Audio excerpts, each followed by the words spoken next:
అంటే మీరు వేసిన ప్లాన్లోకి వాడు ప్లాన్ చేసుకుని రాబోతున్నాడా సార్? అవును, నేను ఇన్ని రోజులు బాబ్జీ వెనక వెళ్ళి చాలా తప్పు చేశాను. అందుకే ఇప్పుడు వాడిని నా వెంటబడేలా చేస్తున్నాను. వాడి వెనకుండి ఇదంతా చేస్తున్న మాస్టర్ మైండ్తో మైండ్ గేమ్ ఆడుతున్నాను. Super plan sir. కానీ మేడంకి ఏ రిస్క్ ఉండదు కదా సార్? ఉంటుంది ఇన్స్పెక్టర్, కానీ తన ప్రాణాలని కాపాడాలంటే తనని ప్రమాదంలో పెట్టాలి. నా ఫ్యామిలీ మీద చెయ్యేస్తే నేను చూస్తూ ఊరుకోనని వాళ్ళకి తెలియాలి. తెలిసేలా చేస్తా. రేపొద్దున్నే కలిసి మీకు ప్లాన్ చెప్తాను. Okay sir. సార్ ఒక్క నిమిషం. మీ ఇంట్లో ఉంటున్న మనోహర్ గారిని చూస్తుంటే ఎందుకో నాకు డౌట్గా ఉంది సార్.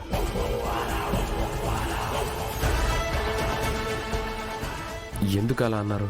అంటే అరుంధతి గారి చావు గురించి క్వశ్చన్స్ ఇస్తున్నప్పుడు ఆవిడ బిహేవియర్లో చేంజెస్ చూశాను.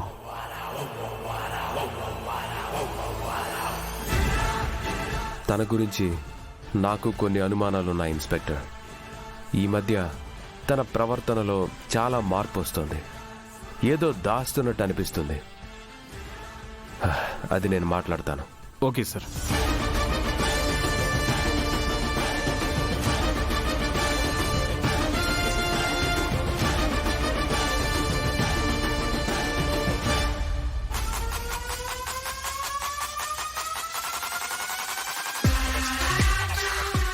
రవీంద్ర సార్. ఈవిడ మూమెంట్స్ వాచ్ చేయండి. సరే సార్.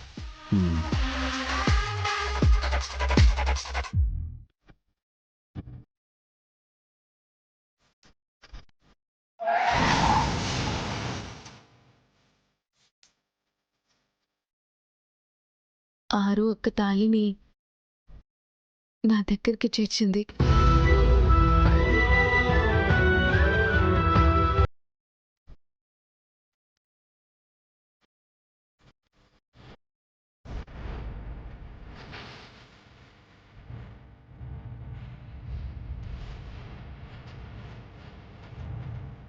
నా గమ్యాన్ని మన ఇంటికి మార్చింది.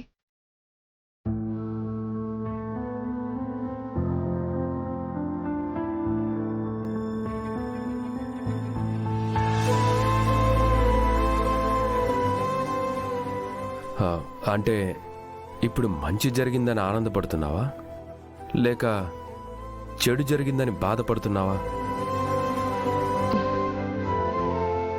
మీరు చెప్పండి, నేనేమనుకుంటున్నాను?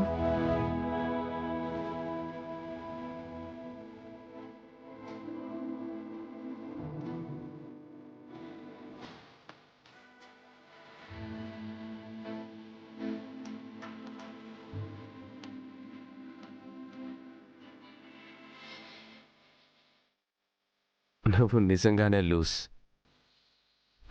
ఆనందం వస్తే సైలెంట్గా ఉంటావు, బాధ వస్తే అరుస్తావు.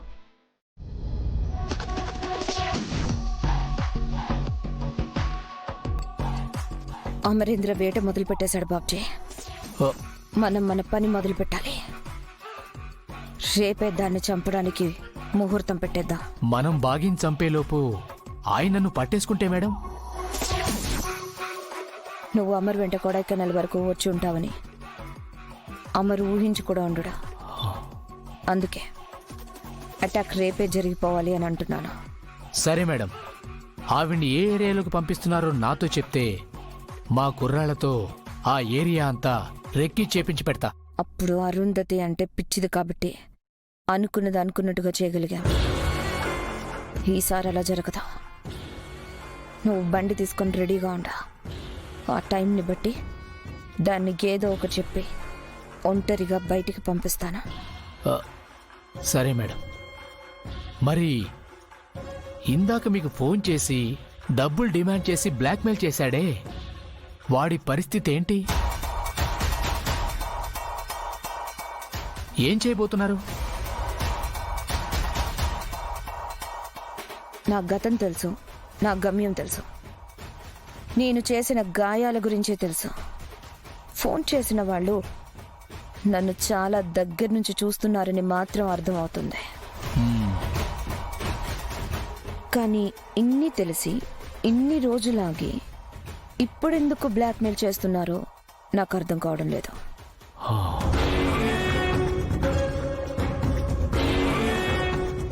అవును బాబ్జీ, అమ్మాయి ఫోన్ చేస్తే అబ్బాయి వాయిస్ వచ్చేలాగా సాఫ్ట్వేర్స్ ఏవో ఉన్నాయి కదా? చాలా ఉన్నాయి మేడం.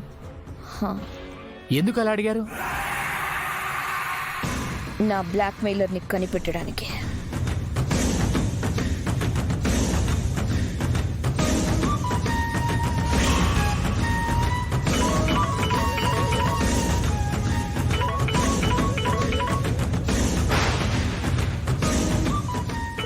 ఇదేంటి ఎప్పుడు ఫోన్ చేస్తుంది? హలో మను, హే, ఇప్పుడు నువ్వు ఎక్కడున్నావు? నీతో పాటు కొడైకెనాల్ తీసుకెళ్ళమంటే నువ్వే తీసుకెళ్లకుండా వెళ్ళిపోయావు. మళ్ళీ ఎక్కడున్నావని నువ్వు నాకు కాల్ చేస్తున్నావా? ఏ, అడిగిన దానికి సమాధానం చెప్పు. ఎక్కడున్నావు? దీనికి నా మీద డౌట్ వచ్చేసినట్టుంది. ఇప్పుడు నేను నిన్ను బ్లాక్మెయిల్ చేసేవాడు వేరు వేరని అనిపించేలా చేయాలి. ఎలా?